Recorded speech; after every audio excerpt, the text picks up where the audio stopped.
before I introduce everyone. My name is Judy Stevens, and I am the producer for Marvel.com and photographer.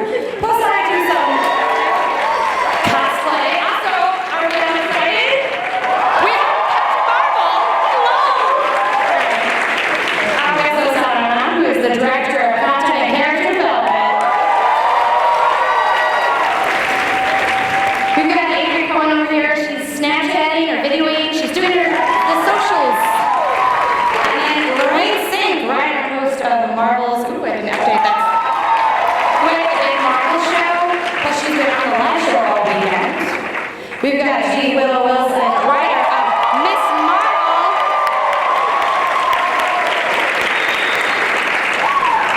Margaret, Stohl, writer of Forever Ray. And Foley, costume designer of Marvel's s.h.i.e.l.d. Hello, Bennet.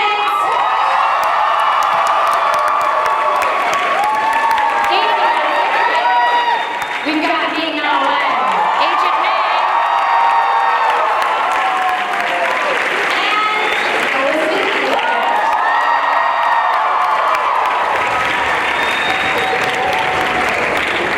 So, first of all, thanks to all the ladies that joined us today.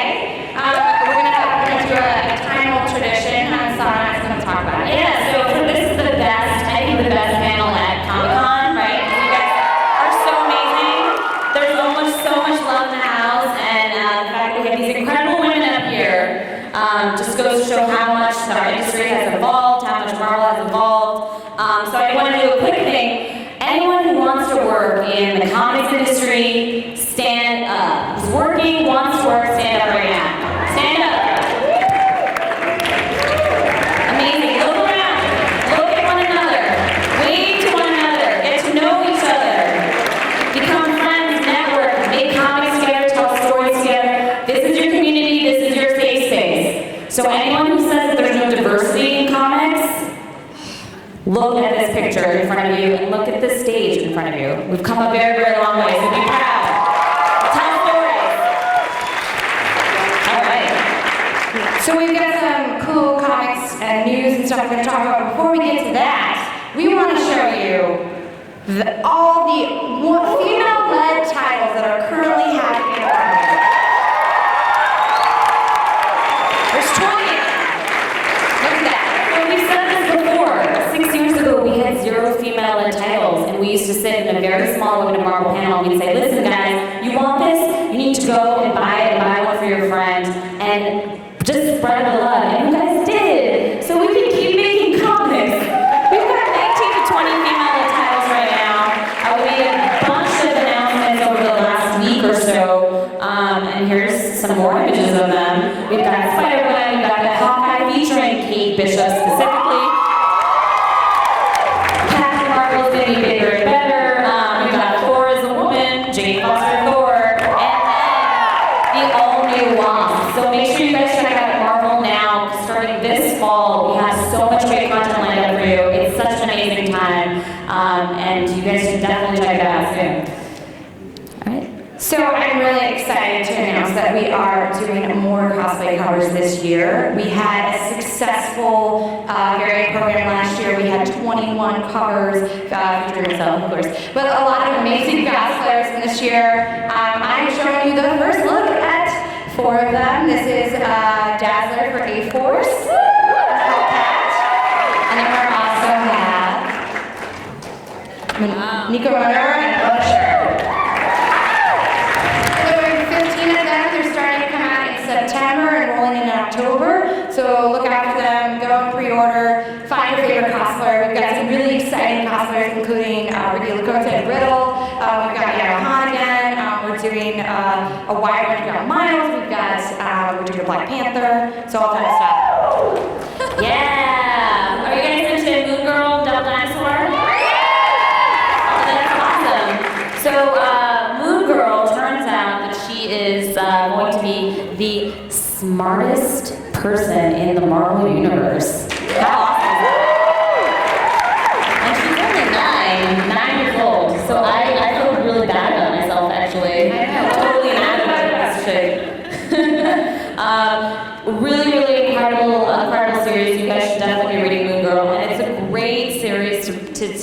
to share with your kids, to your siblings, anyone who's never really read comics and want to get them in, this is a great entry point. Plus, one of our fellows on Marvel is writing for this amazing book that's coming out right now. Lorraine, you want to talk a little bit about your book? Yes, it's called Marvel Absolutely Everything You Need to Know, and the title really says it all. Everything. Right there. You can order it now, and it comes out on August 2nd. Yeah. And we have some posters here for you guys. So people who ask questions later, we got some free stuff for you guys. And then, yeah. So, The World of Wakanda, it's a new series by Roxanne Gay, Ta-Nehisi Coates. Black Panther, if you guys are not reading it right now, are you guys reading Black Panther? You're reading it. It's really incredible, written by Ta-Nehisi Coates, Brian Stelfreeze. This is a spin-off series specifically about the Dharma Lashe, who are sort of the warriors who protected Black Panther. It's so amazing. And I'm very, very excited about it. Of course, Roxanne Gay, you guys, if you don't know Roxanne Gay, you should be reading her works in the New York Times and also her essays. She's incredibly amazing. So we're very lucky to have her at Marvel. So changing gears a little bit, we're going to have sort of a conversation with some of the panelists up here, and then we're going to open up for questions. But first, let's get to know some of the panelists. Well, obviously, we've had Willow on the panel before. We're so excited to have her again.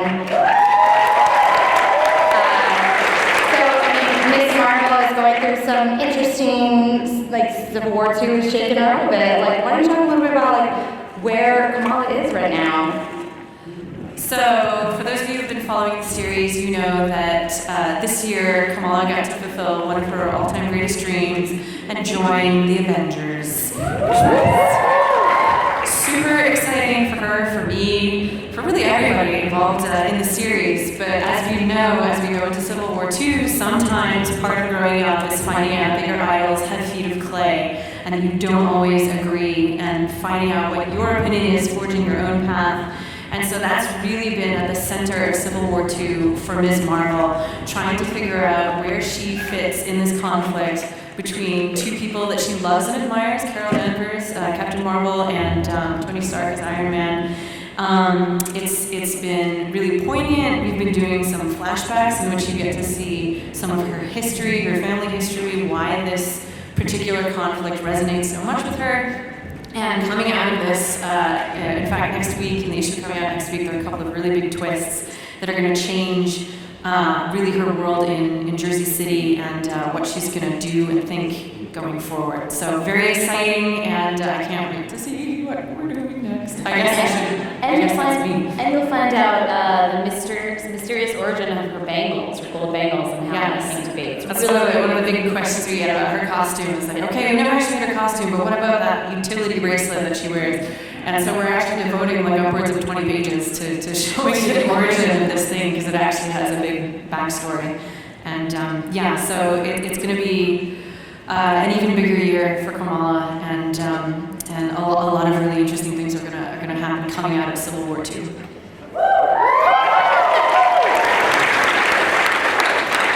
Also, Margie has a new book coming out.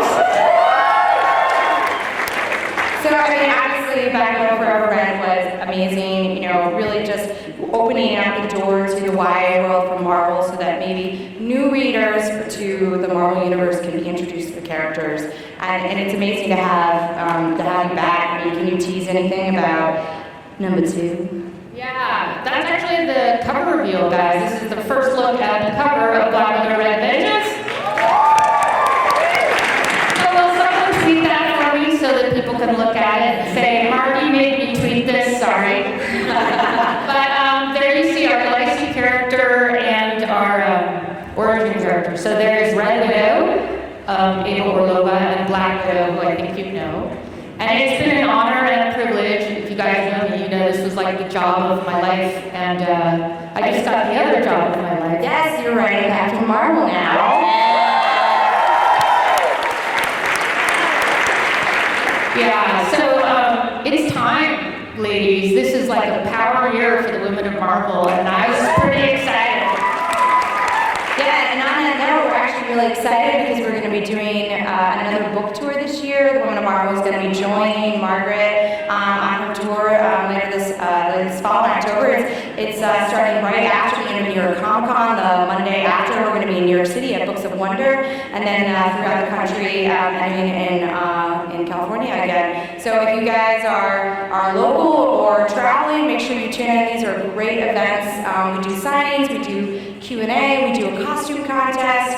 Myself will be on there, and I know we've got a great group of... And you're all invited. Come on out. All of you too. Yes. Come on out and cosplay. We have great swag. Judy takes care of us. And we actually have a free copy for the best question today. Free copy of Black Widow Red Vengeance. I haven't even, this is the first time I'm touching it, so it's very, very new. Thank you for that, Willow. Thank you. Here's to you. So Anne has been on our panel a couple times now. We love having her on our panel because she was one of the first sort of film and TV panelists that were able to join us and sort of open up Women of Marvel, not just for females in comics, but also in film and TV. And so obviously we were able to open the door to a couple more ladies. But Anne has obviously been working incredibly hard. You can sort of see the Asian maid costume, and they just started production. Can you tease a little things for us? Well, I can't tease too much about next season, but I do believe that May is going to get a little bit of an upgrade. Very excited by it. Yeah, apparently I'm going to get really long legs like that picture. I'm going to get some boobies. Yeah, there's your tease for season 4. You know, Anne, my favorite one is she takes you in and tells you what bra to buy. Yeah. Did you get the bra makeover for Anne? Well, I had to like buy bras for something, and I had no idea what size bra I am. It was like 6 a.m. and I was like, "Anne, what bra size am I?" That was my wake up tweet. I know that text actually. Yeah, I tweeted you. And we're talking about boobies in a very empowering way, by the way. Yes. Those are power boobies. I think it's okay since half the planet has them. Hashtag Women of Marvel. I mean, one of the things that I really try to do with their costumes, you're not going to see a lot of cleavage, you're not going to see, well, I'm not trying to sexualize the girls, I'm trying to empower them.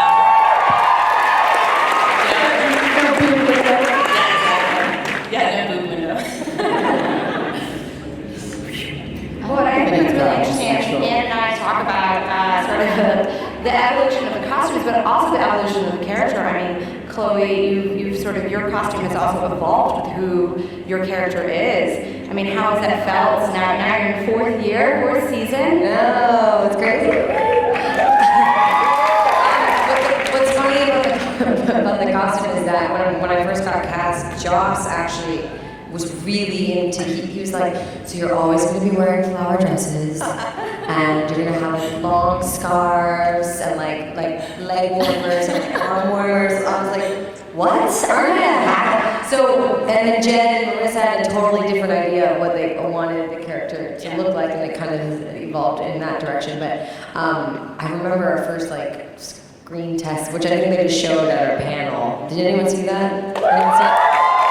Yeah, he wanted me in like a dress, like a flower dress. That's what he wanted, which is funny to think about now because it's so not one of my characters. But yeah, it's been great. It's been really fun. Every year we start shooting, and I have a whole Pinterest, a secret Pinterest page, and I have every season character. So we've been doing that the past couple of weeks. Yeah, I mean, one of the things that I'm the proudest of on the show is how all of the characters have evolved. I mean, I think especially with Elizabeth and Ian, watching who they were, season 1, and seeing where they've gone to season 3. It's great because you still recognize who they are from season 1 to season 2 to season 3, but there's such a great change, there's such a great arc. And it's awesome getting to create these characters and figuring out what that arc is with the actors. So, Well, Fitz also just got hotter. yeah, Am I right? He's always hot. That was.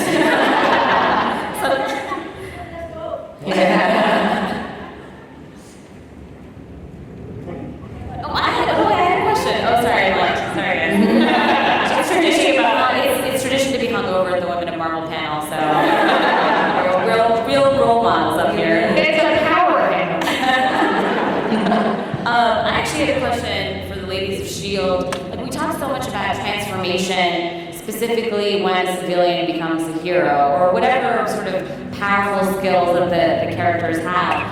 What is it? Do you guys, when you put on your whatever costumes you're wearing for the show, is there a transformative process for you guys? Like, is it how does that feel? Like, what zone do you get into? Yeah, definitely.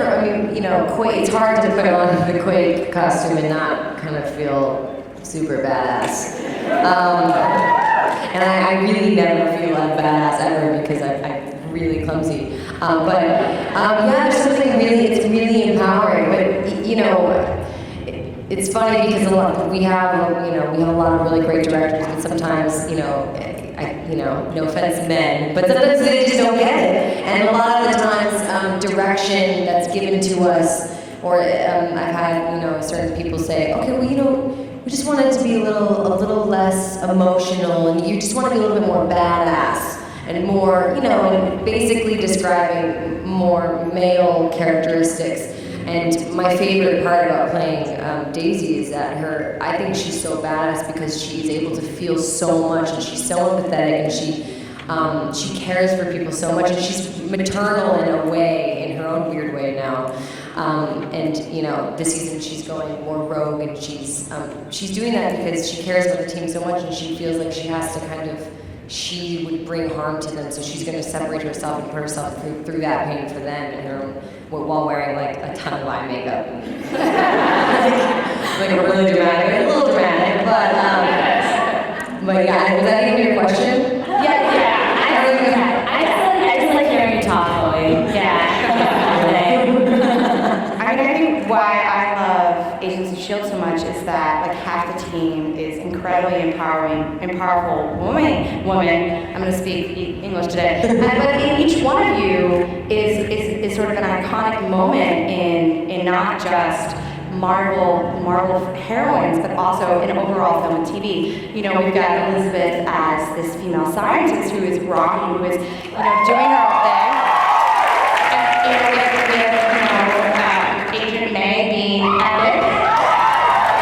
And obviously, with being now an Asian American superhero. Yeah. I know. What you got for her? No, I will never recover Ming from that fight in the silver dress.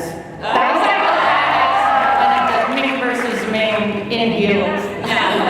I remember when Anne and I talked about what I was going to wear, and she brought out this fabric. He's not over at all. Not hungover. No. None of us are hungover. I'm actually not. Except that light over there is really bright. And it's annoying the hell out of me. I'm just very light sensitive. But, well, okay. Anyway, the dress. So she brought and it looked like a disco ball material, and I was like, no, I'm not wearing a silver shiny thing. And she says, just trust me. Anne always says that. That's what really is. Just trust me. And of course we do, because it's been like, now in this 4th season, I don't even question, when she has ideas, I get very excited and I trust her. But at that time in season 2, yeah. And so I'm still working on the trust thing, especially. And then she and her team of amazing tailors and seamstresses, is that what they're called? Yeah. Thank you. Seamstress. Yeah, seamstress. I wanted to be PC, but seamsters. Okay, they were seamsters. I like it. And and she put it on me, and it was amazing, and it was beautiful. And I said a little bit of trepidation about how to fight it and everything, and she just worked. in putting on like little silver shorts for me so that we could fight in it And we put panels in too. We found some silver stretch fabric so we could sew panels into the sides so that she could actually have movement and fight. Right. And you were a disco badass. Thank you. But what was so funny was I was so worried about the lingerie more than the dress. And then it became where the lingerie was so comfortable to fight in. More comfortable than the dress. So, you just never know, but it really did help to, just create those moments of glamour that we And did. badass, was it fun fighting? I mean, like, besides uncomfortable, what was it? It was kind of cool. Right? Yeah. Because you can still fight in heels and a dress and kick ass. That's what a woman can do. Absolutely. And on top of the sort of the science, like Elizabeth, we've talked about sort of your, I don't know if like responsibility is the word, but like being like you're rocking. Season 3, you were amazing, but you're smart and intelligent, but still a beautiful, like to be a scientist, to be smart, you don't have to look like a nerd, and that's what I love about you on Agents of S.h.i.e.l.d. Well, I might get a sparkly dress this season, maybe. Ooh. This is when we can start some sort of Twitter campaign. Yes. Although I wouldn't wear it like you were. Well, you did get your leather pants last season. I did get leather pants. I Yeah? had a sparkly little thing here. That's Sparkly. the sparkliest Simmons gets. No, thank you. It's really important to me that Simmons is portrayed, as authentically as possible. And I think, we've all had jobs where you go in for the dorky scientist and they go, oh, we need your top a bit lower and your skirt a bit shorter and you're going to wear these stilettos, and you go, oh. The character description says, I'm a scientist in a lab. You just wouldn't, it's clearly said by people that have never worn heels in their life. There's no way you do a full day in a lab in heels. And so, for me, it's all about the shoes as an actor to get in the role, because it changes everything. It changes how you walk, how you stand, how you feel, how you can run or not. It's really important. And Simmons' little boots from season 1. As soon as I put them on, I have slight PTSD because they were with me on the planet and all that stuff. A lot of things happened in those boots. But it really puts me into her straight away. Don't even go there, mate. Were you so scared to have to, the planet thing? Were you so you were just thrown into that? Were you just so freaked out that it was like a big solo moment? I was excited. I felt like it's such a huge honor to be given something that big to tackle. And we're really a huge team, and the cast weren't there, but I got texts from them all the time, and just felt very supported, and our crew was amazing. And it was so cool for Simmons to have that to do, to show that she can do that as well, and also that she's scrappy. She didn't have any training, she's not. All that got her through that was her strength of character and her resourcefulness, which is a huge part of being a human, and a woman, and a scientist, and it wasn't like a big surprise somehow that she kind of came into her own and stood up for herself. So I think it's an important part of her character that I'm really glad that's seen. What I love about your character, Fitz and Simmons' relationship in particular, is that you're such equals. You're very different, and you have your own personalities, and have a great way of kind of leveling each other out when one is a bit too crazy. But I noticed for all of you guys, there's been such an evolution of your character arcs and your arcs. Your journeys have written so eloquently and so beautifully. What has been that process for you guys in terms of understanding where your characters were, where they are now, and where you hope that they can go? I feel like it was, and I'm speaking for myself, but I feel like it felt really organic. For me as Skye, and then now Daisy, because we really were you know, we were introduced to each other as actors, and we were part of this big new team, and it was this big deal for Marvel to have a live action show. There's a lot of weight on our shoulders to produce a good product. And, you know, on screen, we have a team, and Coulson's been given this plane, and we have a lot of pressure on us to do good and work together as a team. And it felt really organic to kind of get to know each other as the characters were get to know oh my God. Yeah, that makes You know what I mean, get to knowing each other. Just breathe. But, what was I saying? You got it, you nailed it.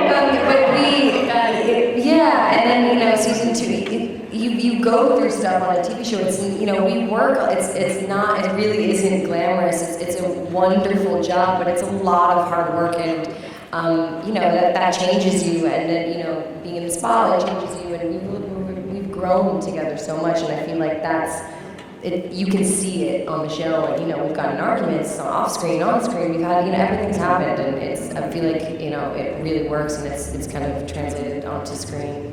It is. There's trust in there too, because we don't know what's coming next. We get the scripts episode to episode, the day before we're about to shoot them, and so you have to we have a brilliant team of writers, and having Marissa Tancherone on, you know, at the helm with our other amazing executive producers, we trust them, and they want the best for us, and they protect us, and we're like their daughters, and they want to portray. It's really important to them that women are portrayed positively, and also that we have flaws, and that's wonderful and fine and cool, and the dudes have flaws, and we're all kind of, you know, just... Do you feel a difference having a woman in that power position? Absolutely. Well, I mean, Marissa. Yeah. Absolutely. Yeah. She's incredible.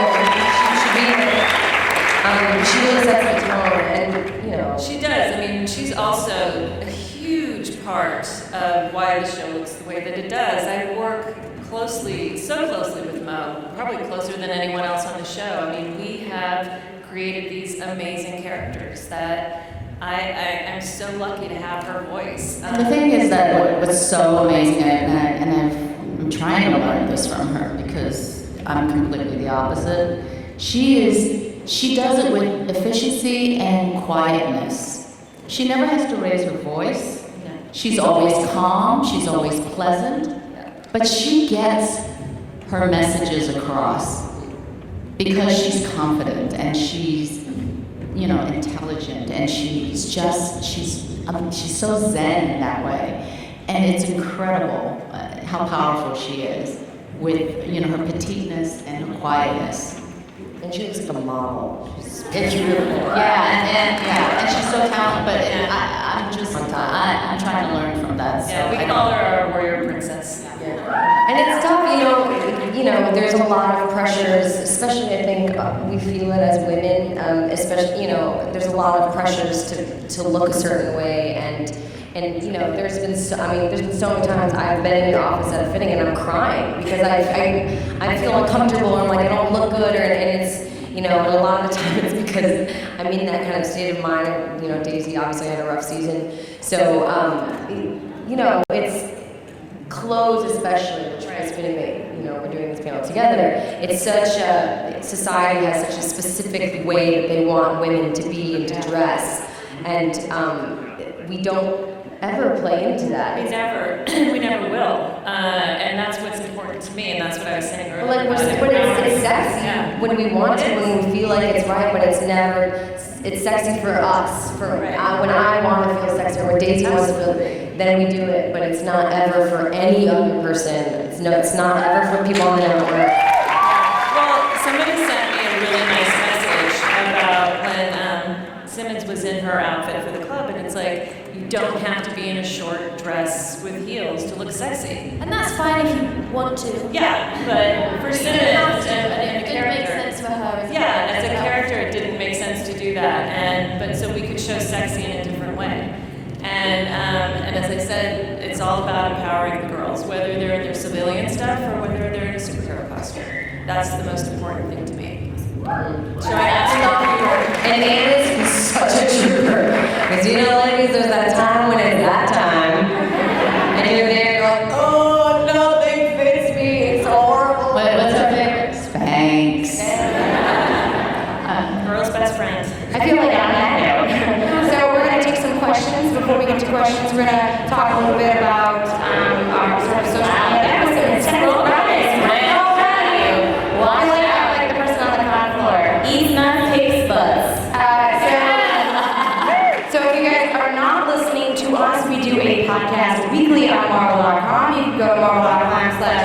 Facebook.com/Women of Marvel, and you can also subscribe to us on iTunes. Every week, tune in to either myself, Sana, Adri, we have Lorraine, guests all the time. We talk to tons of women and men in the industry, and it's all about empowerment and conversation, so make sure you guys are checking that out if you're not. But we also have like a great power on social media. Adri is our social media manager for Marvel. But I am behind the scenes, and for anybody that's interested in marketing and social media and this world and this universe, it's the perfect blend of everything. So essentially what I do is manage the Facebook, Twitter, Google+, Instagram, all the social media for all the different Marvel properties. So we come up with strategies, we work with an incredible team, an amazing editorial team, video, production, and we put together some really cool content, and we hope you like it. She's also the person who reads everything you guys write about Marvel online. So oh yeah, it's so mean. I see all of it, and it absorbs in my heart. I also want to just drop a quick reminder to everyone that we actually just announced our new Marvel loyalty program called Marvel Insider, and it's just a great way for you guys to interact with Marvel across all of our different channels. You get awards points through that, just a bunch of different prizes, and maybe even get drawn into a Marvel comic.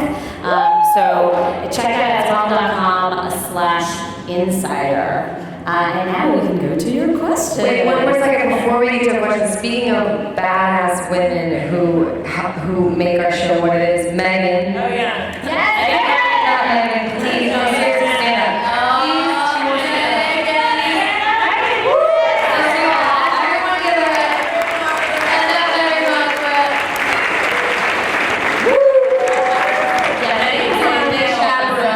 Over here this morning. Megan, I'm sure you guys all know a lot about Marvel and love. No one knows more than Megan. And she makes our show what it is, and we love you so much. Megan? Okay, so I have things for you guys. After your question, come up and I'll give you posters and stuff. So, hi! Hi. As I said before, my question is that I think it's really cool that just because it doesn't matter if you're a writer or an actor or whatever you are, you can still be like a woman of Marvel. And my question is for everybody, what is their favorite thing about being titled the Woman of Marvel or a Woman of Marvel? That's the best question. Give her the book. Can we turn the light down so we can see? You dressed up as Miss Marvel last year, right? I remember you. You're the star. Yeah.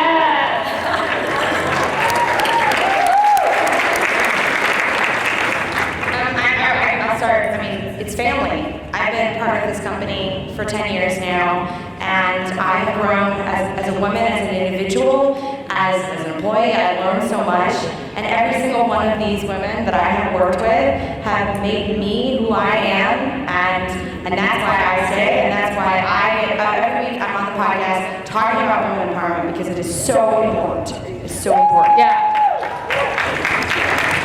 I mean, I think it's really amazing that we're able to engage with this audience in such a real way. We've always said, like, Women of Marvel, it's not some sort of PR, dictate, corporate mumbo jumbo. This is just us saying, hey guys, let's talk about women in comics or women in the industry, and let's like bring our community together. This is a celebration of our love, and I feel very, very lucky to be a part of it, and to have all these incredible ladies across Marvel who are doing it in very, very different ways. So for me, it's really, it's awesome. And right now is the time to be talking about representation. Someone just had to go get our sunglasses.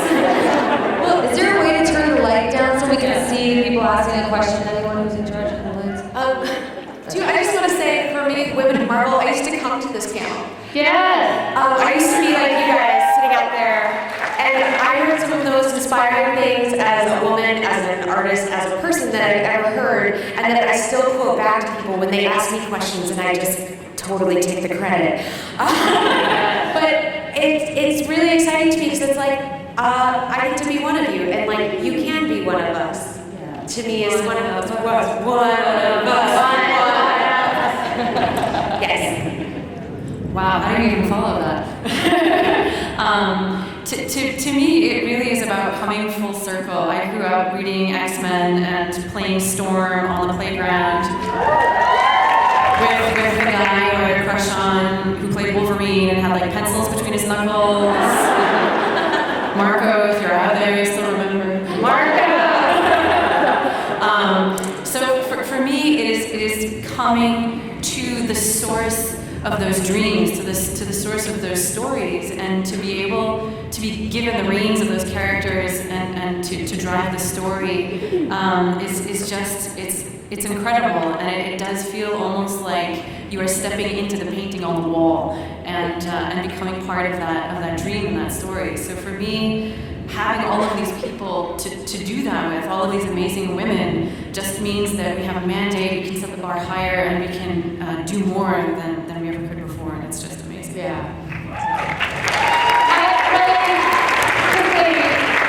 Like, these women are my idols and my friends. I've traveled with them. Elizabeth came out to my book launch and made me my first superhero suit. Got a free book. Yeah. Willow, Ms. Marvel is like my favorite comic, and Willow is my idol. Sana got the president this year. I mean, Sana is why there are all those books featuring women at Marvel. These women are working on the heart of what it is to be a powerful woman, right? Women in Marvel, that is women in power, right? Those are women superheroes. So this is where it's happening. I just feel so lucky and I'm so proud to be a part of it. And that Roxanne Gay announcement and Ta-Nehisi and everything you guys have going on, it's so great to work with women who are my idols and to be proud of my job. That's the main deal. Like Judy said, it's like a family. I'm so proud to be part of this group. I really am. These are some amazing, amazing women. And then I get to work with these women every day. Please. Lucky girl. Love my job.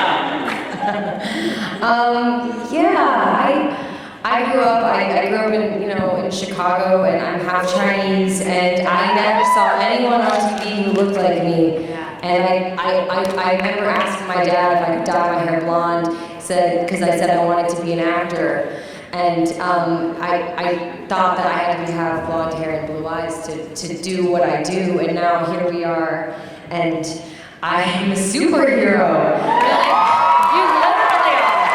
I was told when I first got to LA that I wasn't white enough to be the lead, but I wasn't Asian enough to be the best friend. And now here we are, and it's incredible. And I loved X-Men, I'm more of a Jean Grey girl. So it's unreal. It's a dream come true. Yeah. And I work with Mulan.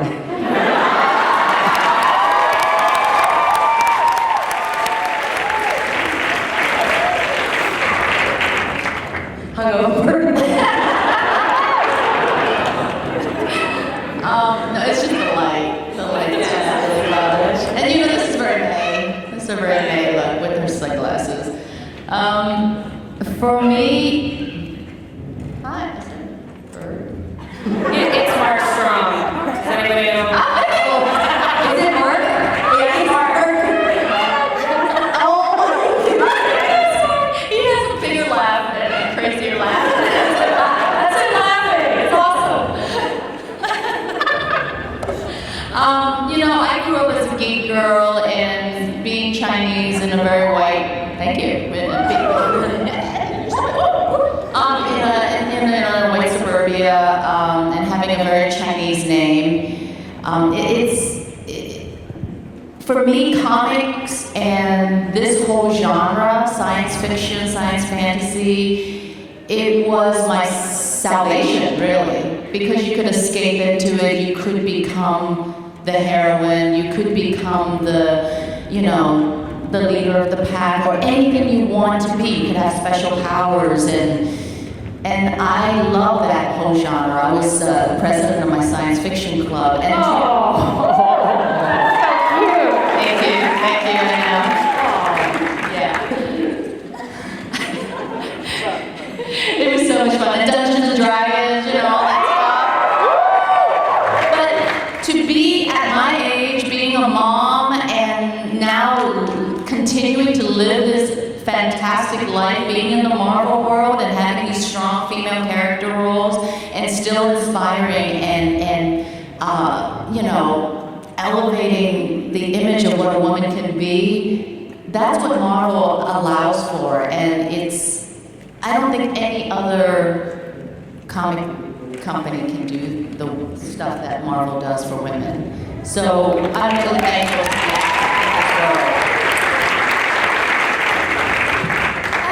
For me, the best part of it is that it's just the title Women of Marvel.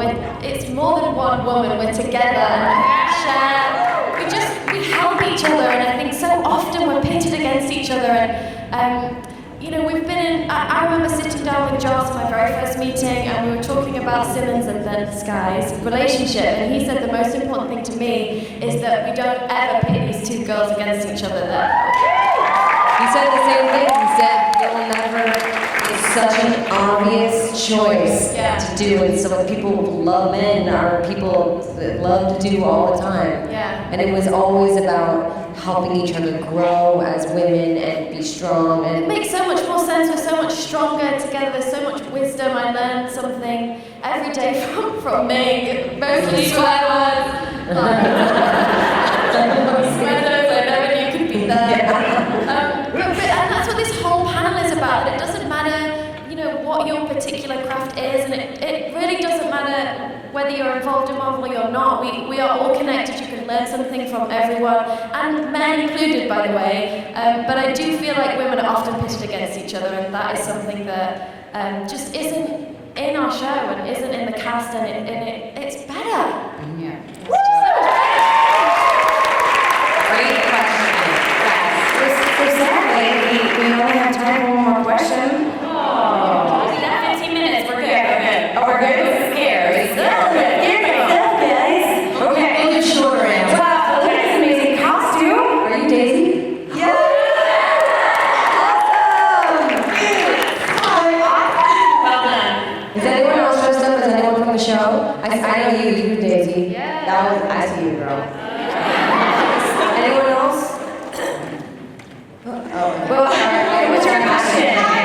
So before I get my question, I just wanted to say thank you to Chloe, Ming, and Elizabeth, because Agents of S.h.i.e.l.D. means a lot to me, and I just love that all the women are badass in their own way and in different ways, and it just shows that you don't have to be one thing, or you can be everything and still be amazing. So thank you. So my question is kind of off topic, I guess, but so Clark, Ian, and Henry were at Nerd HQ today, and they may have brought up a story about churros and a pool. And I really wanted you guys to elaborate on it, please. I'm sorry I'm not embarrassing you. So we were at a fancy party last night, the EW party. Anyone is there, and everything's dressed up, and it's very, you know, Hollywood. It's annoying.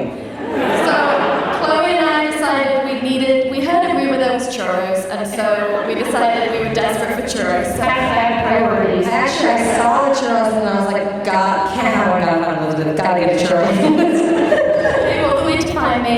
I was having oh God, guys, it's just it's so embarrassing. I was having a conversation with the new Spider-Man, and I was saying, you know, trying to be the mature, older person that's been in Marvel a long time. I was like, no, this is so exciting for you, and just anyway, and then Chloe tapped me on the shoulder and goes, babe, I found the churros.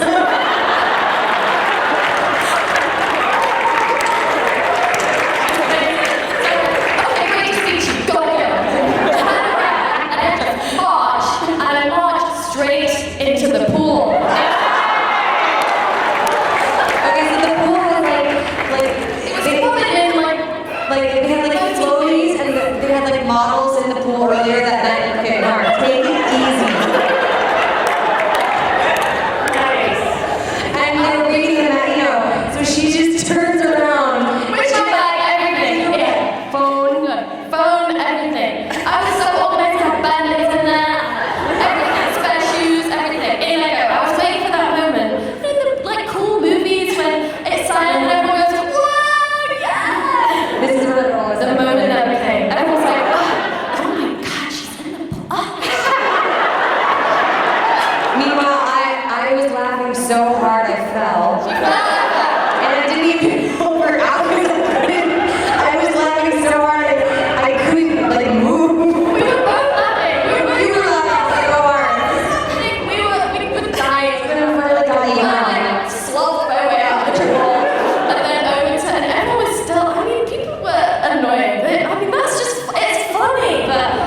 She's brilliant. Yeah, we got back to the party and it was shutting down, so Jeff Lowe, head of Marvel Television, took us all out for burgers. By the way, never The classy women of Marvel. Very classy. Hi, hello. I just want to say, as a 21-year-old female who's in college studying biology and doing martial arts for 13 years, I really appreciate all three of you because you show women to be smart and strong. Like me, I love that scene where you and Hunter go to like this fight club to get in the Hydra and you fight those three large guys, and then Elizabeth, I love how smart you are, especially with biochem and everything. I learned a lot. It's helped me in school actually. So I just don't stretch the truth sometimes. I know. I noticed some of it, but overall I'm very active, so I like it. I just want to ask you guys, how do you balance like being strong and being smart like that? 'Cause that's amazing to me. I think it's natural. It's what people are, and thank you for your kind words. That's so nice, and it sounds like you're being that. You're strong. You just listed all the things that you're doing, and you're exactly what you said you're admiring us. So that's how you do it.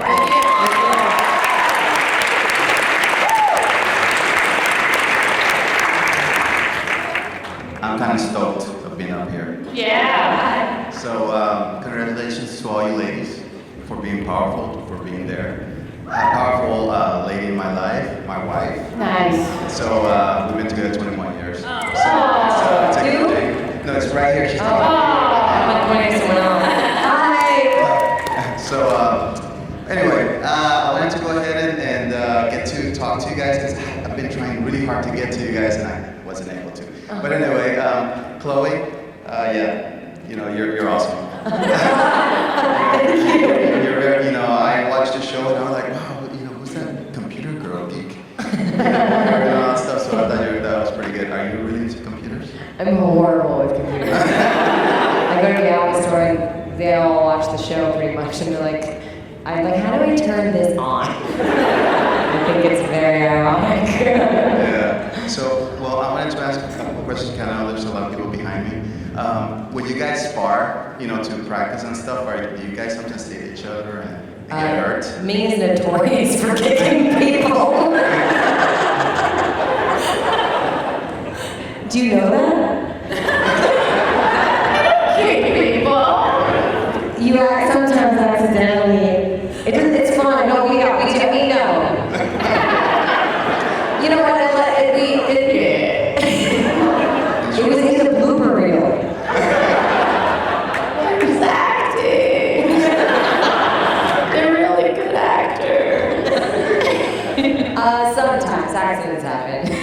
It's hard to, do a high roundhouse kick in heels and stuff, so sometimes I lose my balance.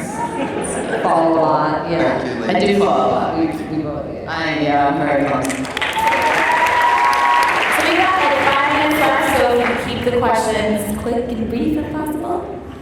Hi ladies, how are you doing? This question's for Ming-Na Win. I was going to ask this last night, but they cut me off. I know that you do like a lot of strong roles, like in Two and a Half Men, you were a judge, you were Chun-Li in Mulan, but if you ever got the chance to play Mulan's mom in Once Upon a Time, would you do it? Well, it would be a great chance to work with my buddy Robert Carlyle again. I worked with him on Stargate Universe, so that would be fun. Love the show. For me, I'd rather be part of the new Mulan feature and play Mulan's mom or anything, and just make a cameo. I think that would be really fun for me and for the fans. Yeah.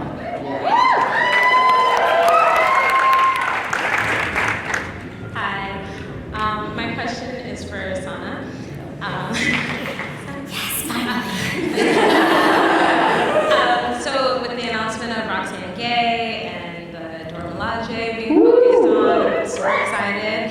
I was wondering, because there's kind kind of been a little pushback about there not being a lot of Black women creators at Marvel. Is there any plans maybe or initiatives about building that talent in-house for Black women writers? We've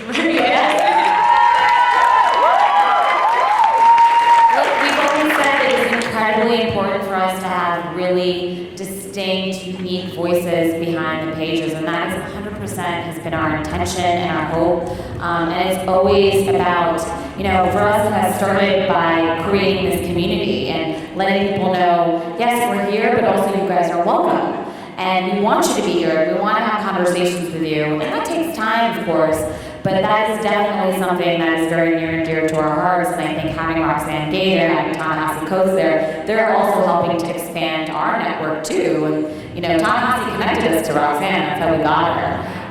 So for us, it's really about constantly networking and engaging with Marvel creators and freelancers, and also doing the work. If you want to be a comics writer, publish a comic. Go write as much as you possibly can and come to these events and work on your craft, because if you're a good storyteller, we are looking for you and we want you, and we're all here, and it means so much for us. So absolutely it's there, but we just want you to make great stories. So come find us. Come take my card after the show. Woo! It's time for one more question. Awesome. Marvel. Brie Larson, we're doing it. So you were talking before about how 5 years ago there's nothing on the books, but we're at an amazing time right now. Where do you see the comics 5 years from now?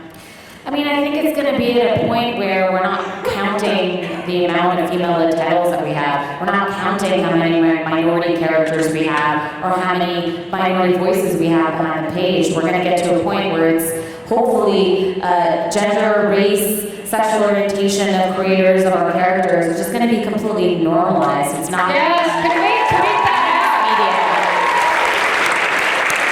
And I hope we get there, and we get there by all of your guys' support. So thank you so much for supporting us.